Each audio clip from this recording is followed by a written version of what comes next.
So before we drive down into the details of how to get the most out of LTPowerAnalyzer, I've recorded this quick video to familiarize you with some of the basic features and setup considerations.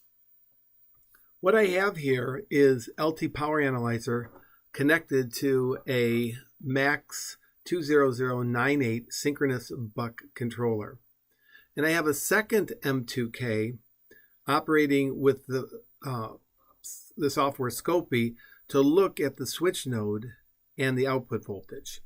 Now obviously LTPowerAnalyzer has to look at the output voltage, and you can see that it's doing that at the bottom of the screen here. The load current is controlled by the current probe, and you can see it here connected to the demonstration board that comes with LTPowerAnalyzer. This board is very effective in helping you quickly become familiar with how to use the tool before you try to adapt it to an EV kit or a customer reference design. What is also helpful is the help screen, which is shown up here. You can access it from this menu. You can also access it from these question marks. And what you'll see is that a lot of effort has been made into explaining the features of LTPowerAnalyzer, how to set it up, how to create the various connections for different configurations like a current mode controller or an LED driver.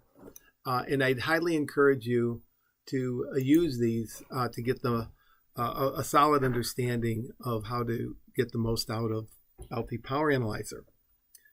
Now, looking at this switching waveform, it's obvious that it's not representative of this Bodhi plot.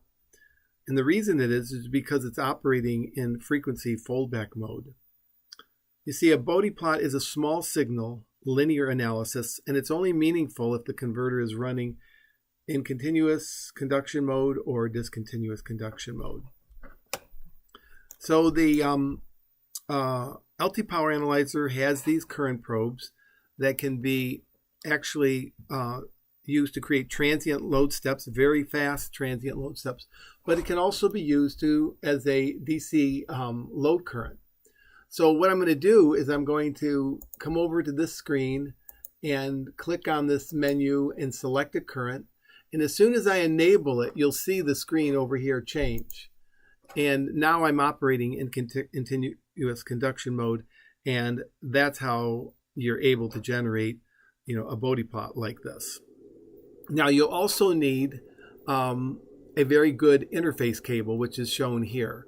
One that isn't susceptible to external noise or leakage flux from inductors or transformers. And you'll need a good connection to the injection resistor as well, and we'll look at that a little more closely in the future slides.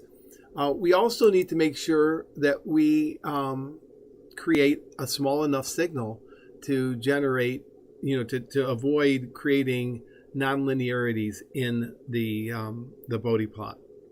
So those are a few of the considerations that have to be made to get a good Bodhi plot.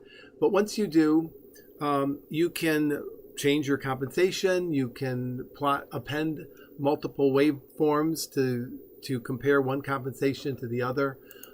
You can look at the output ripple in the time and in the spectrum domain. You can create transients response waveforms with controlled rise times and pulse width. You can set multiple pulses. And, for example, you could append a different, if you wanted to change the load step, from say, 4 amps to 7 amps. This one was from 250 milliamps to 7 amps. And we run this. You can see that, of course, the excursion isn't as much, and so you can see it's got a better transient response. So with that quick introduction, let's dive deeper into how to make the most of this incredible tool and how to impress your customers and win sockets.